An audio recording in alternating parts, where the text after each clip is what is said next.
Good evening, everyone. Let's wait 5 minutes. It's going to join, or else we'll start the session. Okay.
Okay, so let's start with today's class.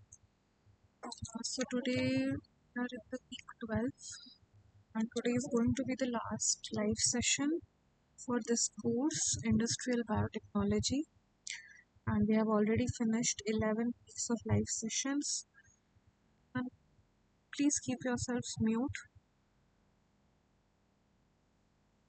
Okay? So, yeah, so all 11 weeks of live sessions are already completed, and the recordings of the sessions are present in the YouTube channel, as well as the presentations are uploaded in the Google Drive link given to you all. Right? So, whoever has missed the classes or want to revise the questions once more for exams, they can do it by going through the presentations or going through the video from the YouTube channel. Okay, I hope that is clear. And as soon as this class is finished, I will try to upload the recording of this class as soon as possible. I'm not sure when are your exam dates. It's probably within a month, I guess. So start preparing from now. The course is very vast. November 2. Okay. The course is very vast, so you will need some time, at least 10 to 15 days to go through all the lecture material again and practice the numericals. Remember, memorize the formulas. It's going to take some time. Try to make notes, revision notes for each lecture material, and go through the multiple choice questions you practiced in the current year assignment questions and also in the live session classes. Okay, both are important because you're going to have MCQs plus subjective questions. I'm not sure if you got any exam pattern or details regarding the exam till now. Did you get it till now?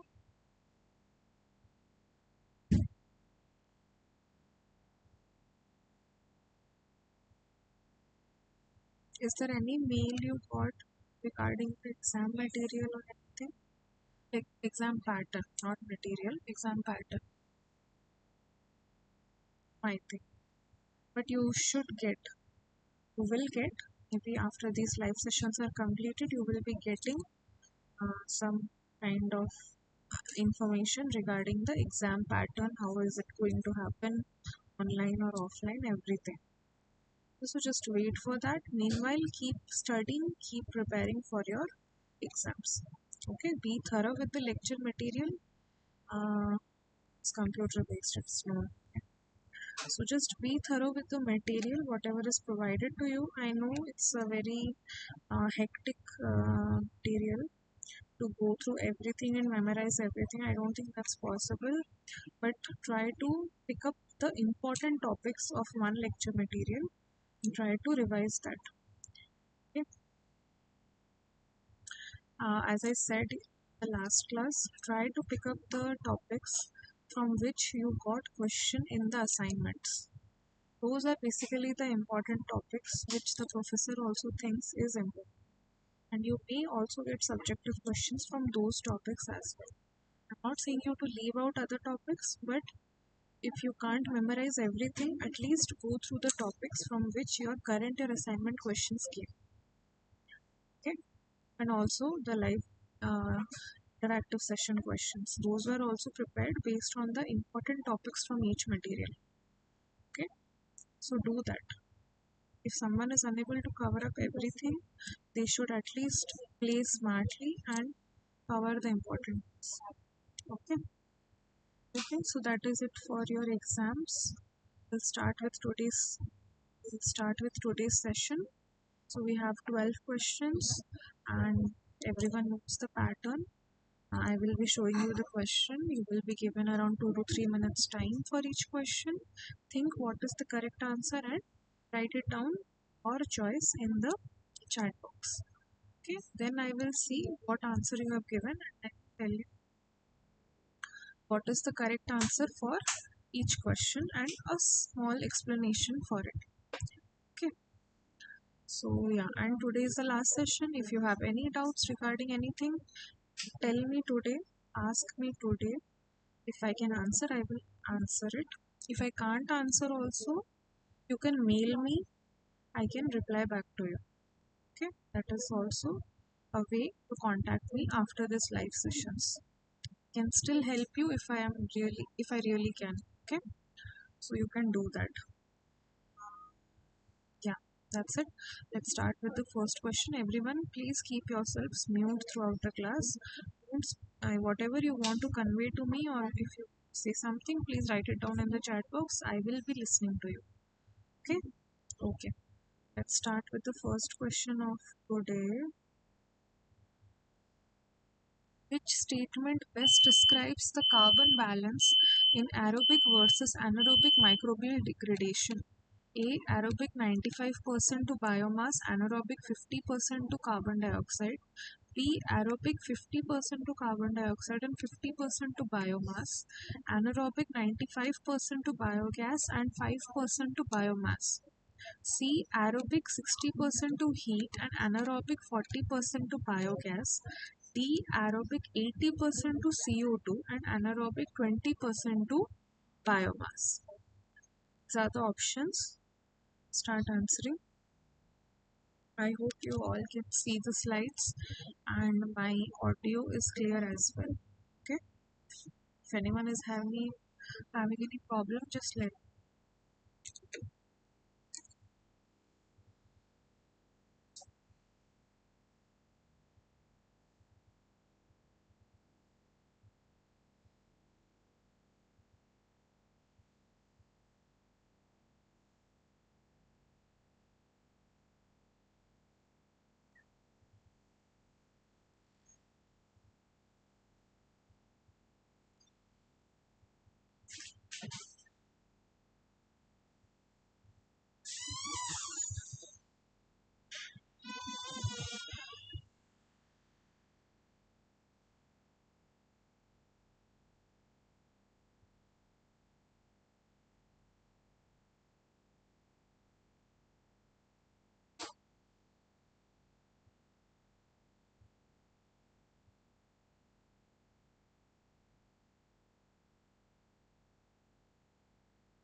Okay, everyone has given the answer.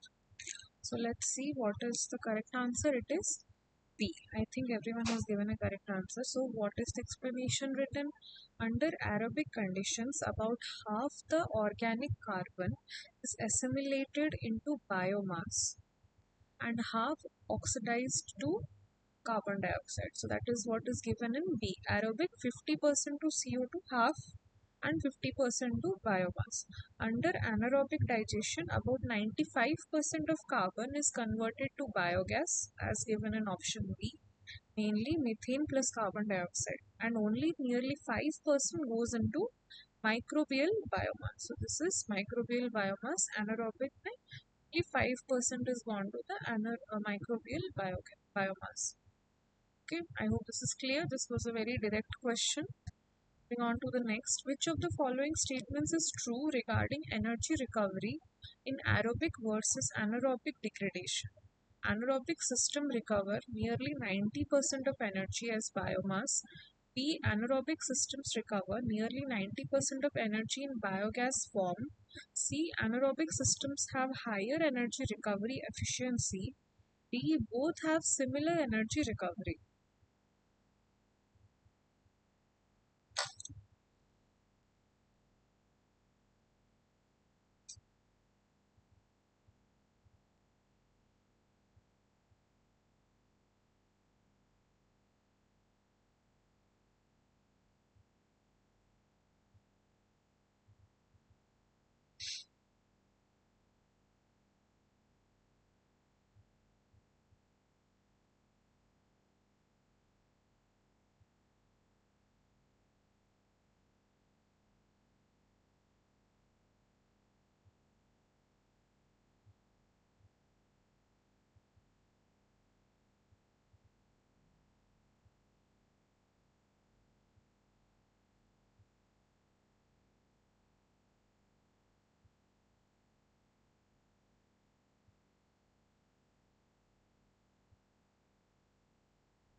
Okay, let's see what is the correct answer to this question. It is B. In anaerobic digestion, almost 90% of the substrate energy can be recovered in the biogas form, whereas in aerobic treatment, only 60% is stored as cell energy and 40% is lost as heat. So it was asked, uh, so in B option, it was given the first statement is correct. Like it is nearly 90% of energy is in biogas form. There was nothing given about the aerobic treatment, so we can leave that. But the anaerobic system recovers nearly 90% of energy in the biogas form. Moving on to the next question, what is the desirable range of sludge volume index SVI for activated sludge process? 10 to 20 ml per grams, 50 to 100 ml per grams, 100 to 200 ml per grams, and 250 to 400 ml per gram. Start answering.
Okay, let's see what is the correct answer to this question.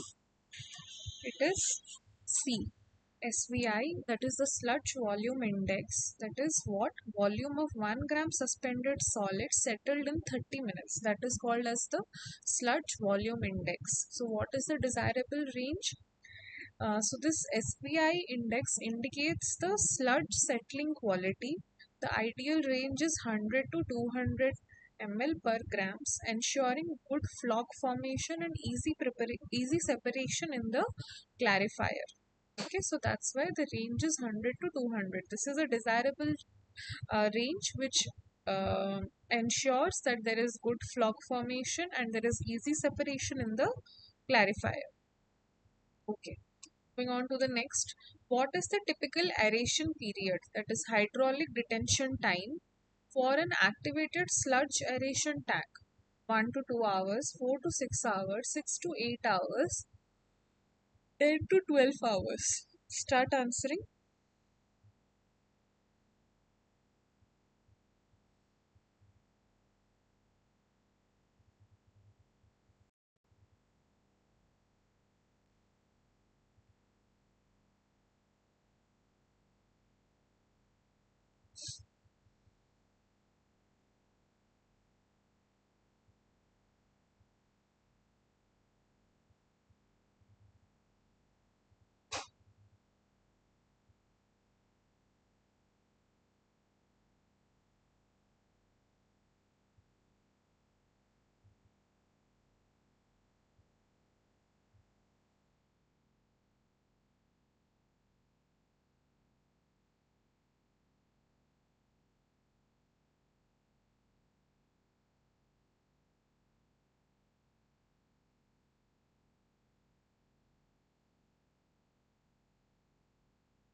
Let's see.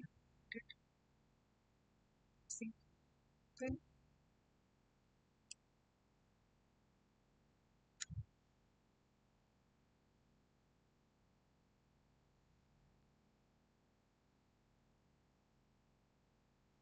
see.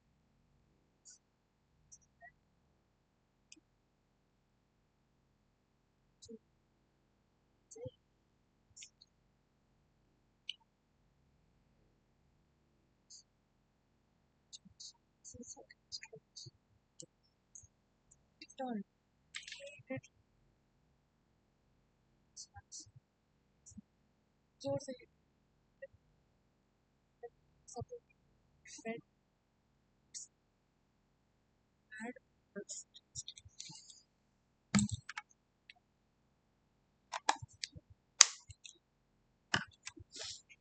I guess it's better if you don't join if you don't have time every Tuesday.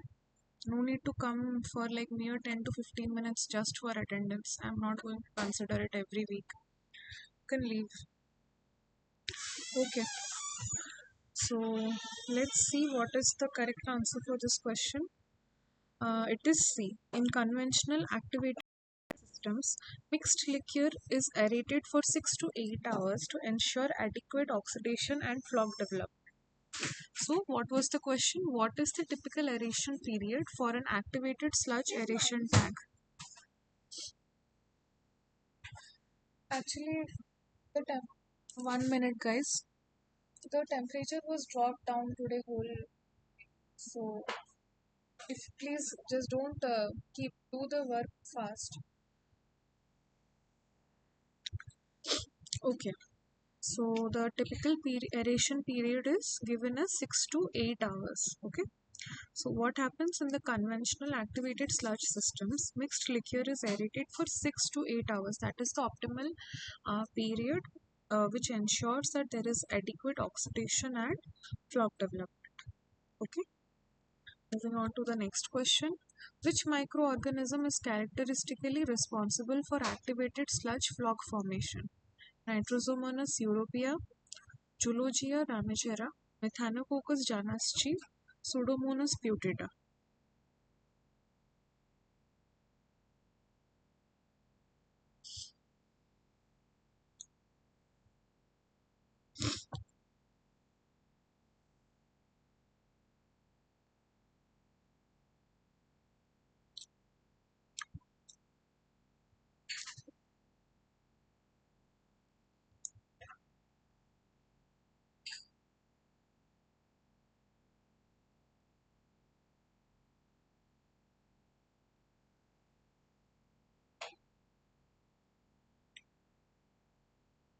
Is it open? Minus 80?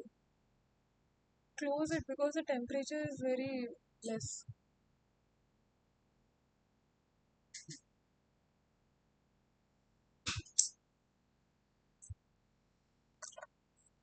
And I want to know how boxes are kept exactly. So, starting it was said that only 1, 2 boxes will be kept. And ma'am was asking, yes, sir also. If,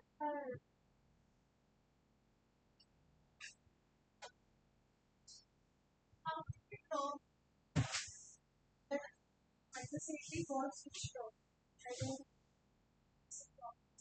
that side.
Okay, let's see what is the correct answer to this question. It is Jolosia ramigera, that is called as the living glue, is the classical floc-forming bacterium in activated sludge systems, aiding coagulation and flocculation of suspended solids. So the question was which microorganism is responsible for activated sludge floc formation? So it is Zoologia ramigera, that is the living glue.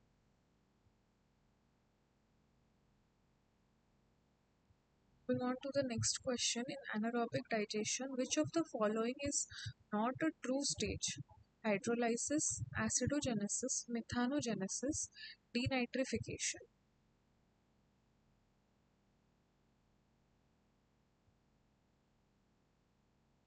Start answering.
Okay, let's see what is the correct answer to this question.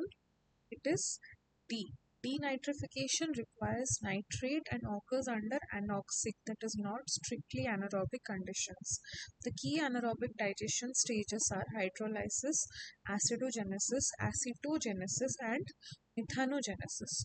So, in anaerobic digestion, which is the one which is not true, that is denitrification. Okay, and the others like the hydrolysis, acidogenesis, methanogenesis, these all are the steps of anaerobic digestion. Okay, moving on to the next question. Methanogens belong to which domain and are characterized by what membrane composition?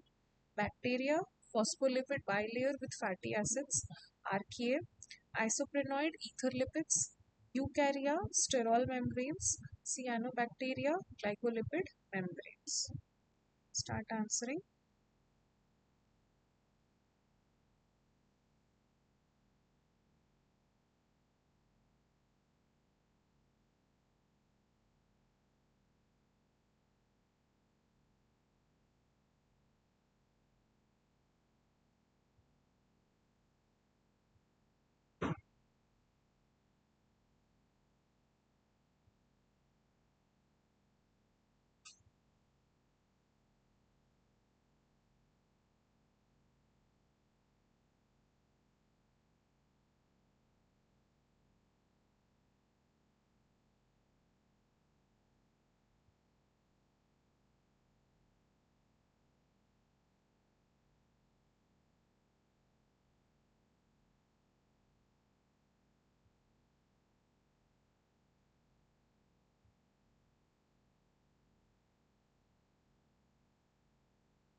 Hello.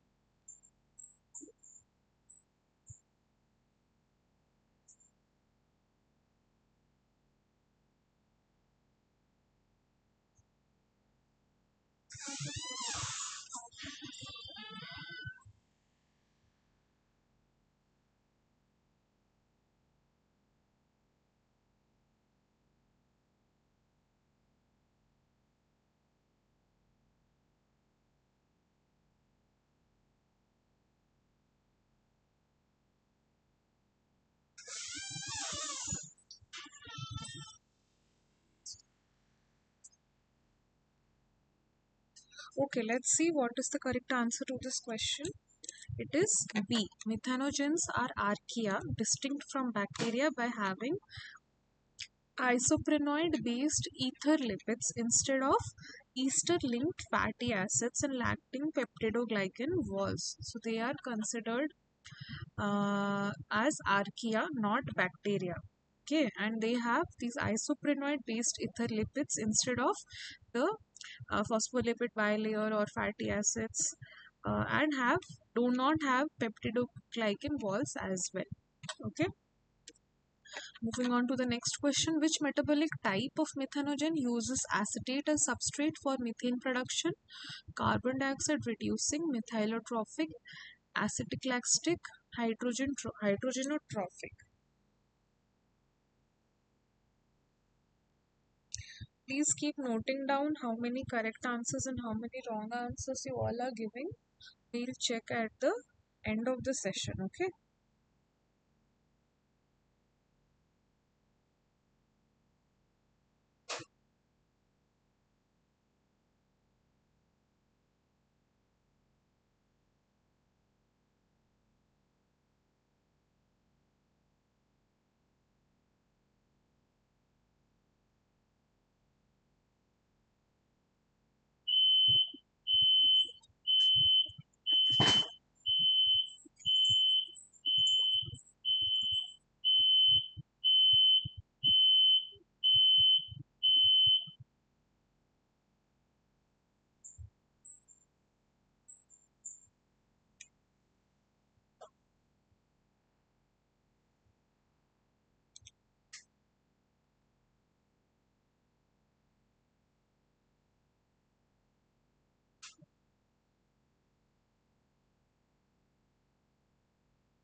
Okay, let's see what is the correct answer to this question. It is, sorry, C.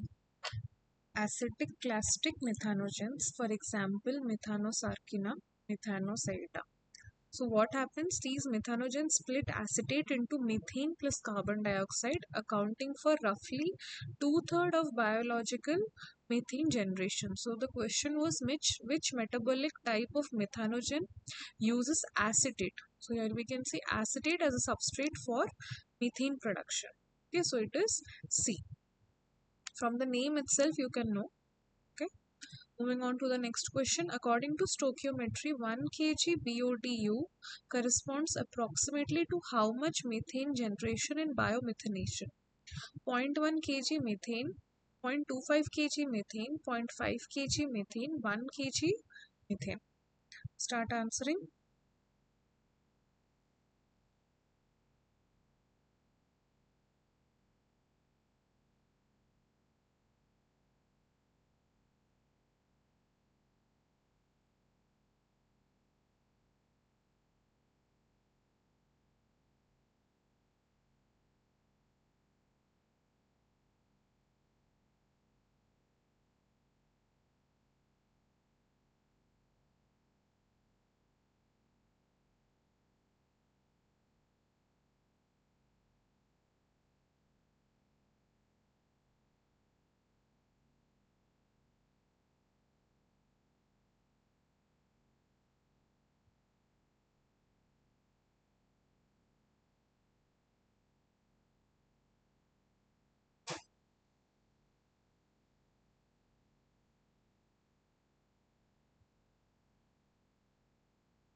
Okay, let's see what is the correct answer to this question.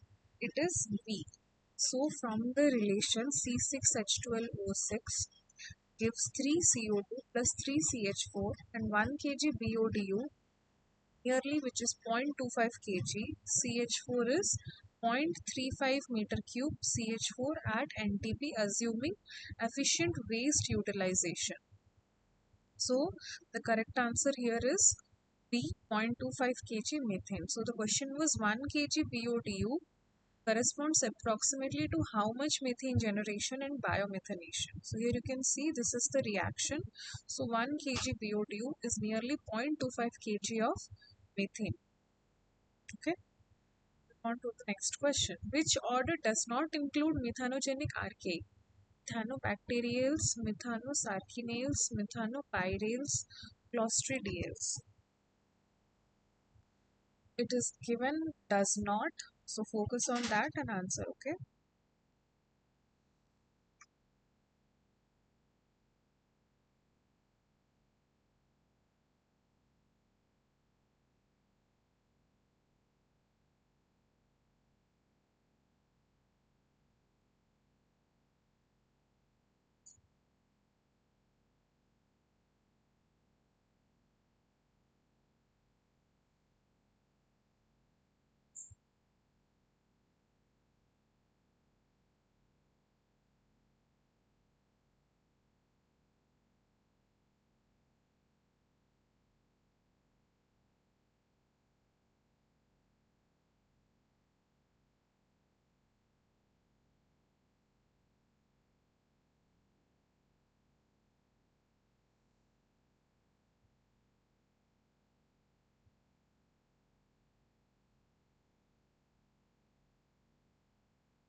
class is almost going to finish, so I don't think I will allow anyone else to join the class now.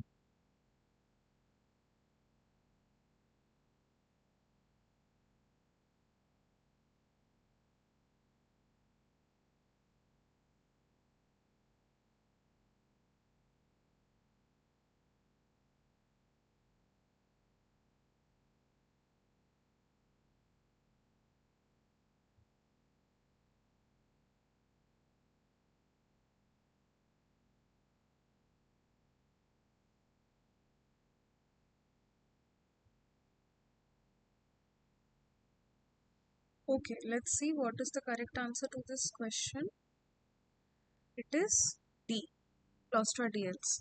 So Clostridiols are fermentive bacteria, that is eubacteria. True methanogens are methanobacteria. See, the name itself has methano, so they all are the methanogenic archaea. The only one odd one out which did not have methano in its name was Clostridiols, because it is not a methanogenic archaea but fermentative bacteria which comes under eubacteria, not archaea. Okay, so that was a very obvious question.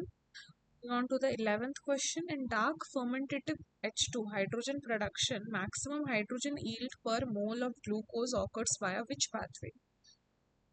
Butyrate pathway, acetate pathway, lactate pathway, ethanol pathway. Start answering.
Okay, let's see what is the correct answer to this question.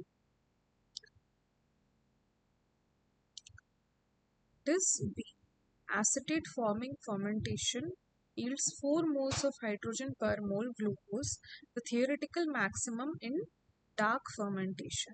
Okay, so the question was, in dark fermentative hydrogen production, maximum hydrogen yield per mole of glucose occurs via which pathway? So it is the acetate pathway, where there is formation of 4 molecules of hydrogen. Others have 2, 1 or 0. So the answer was obvious, it is the acetate pathway.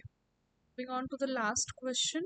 In the IIT Kharagpur 10 millicube dihydrogen pilot plant using Klebsiella pneumoniae, which combination of feedstock and conditions gave nearly 50 to 55% COD removal and nearly 80 meter cube hydrogen? A. Starchy wastewater 60-degree thermophilic. B. Cane molasses plus groundnut de-oiled cake. This question is about a particular project conducted in IIT. C. distillery effluent 60 degrees pH 6.5. D. Algal biomass 25-degree mesophilic. Start answering.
Okay, let's see what is the answer to this question. It is cane molasses plus groundnut de-oiled cake 35 to 39 degrees pH 6.5 to 7. The pilot reactor used a mesophilic Klebsiella pneumonia culture with cane molasses plus groundnut de-oiled cake, achieving 50 to 57% COD removal and nearly 80 meter cube hydrogen per run.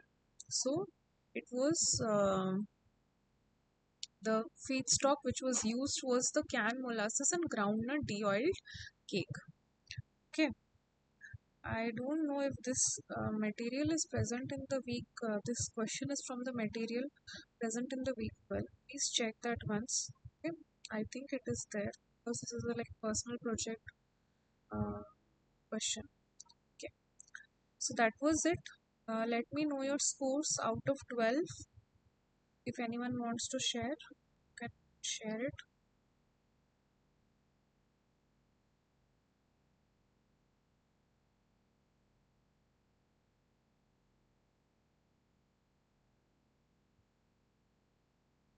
8 out of 12. Okay,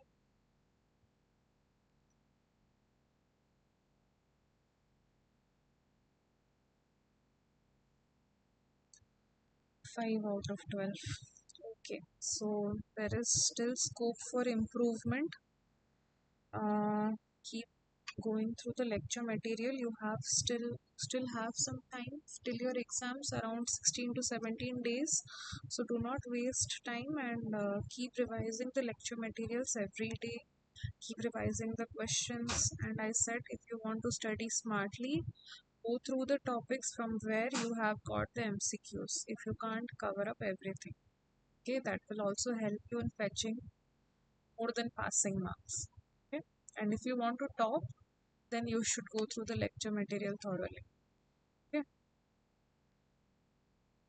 didn't correct in solution, then unfortunately, Shanmukhi, I don't think we can do anything about that, because I think that's the professor's job who has made the current year assignment questions. They should be the ones to change it. I can't do anything, as I wrote to the NPTEL team as well, but there was no response.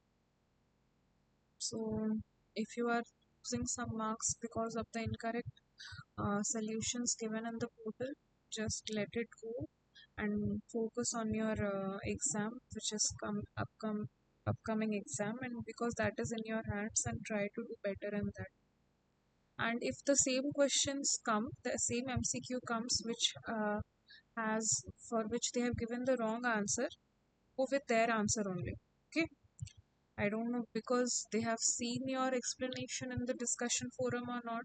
So if that same question comes, which for which you said that the solution was incorrect, but they have given a different option, go with that option which they have given. Okay. Okay. What did she say?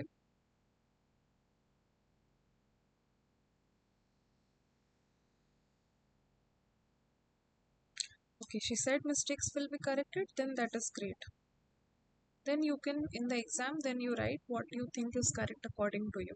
If they have told that mistakes will be corrected, then you can go for the real correct answer rather than just choosing the ones which they have given. Okay, if someone has addressed the mistake, then they will rectify it for sure. Yeah. Okay, thank you everyone. We'll disperse, and all the best for your exams. Thank you.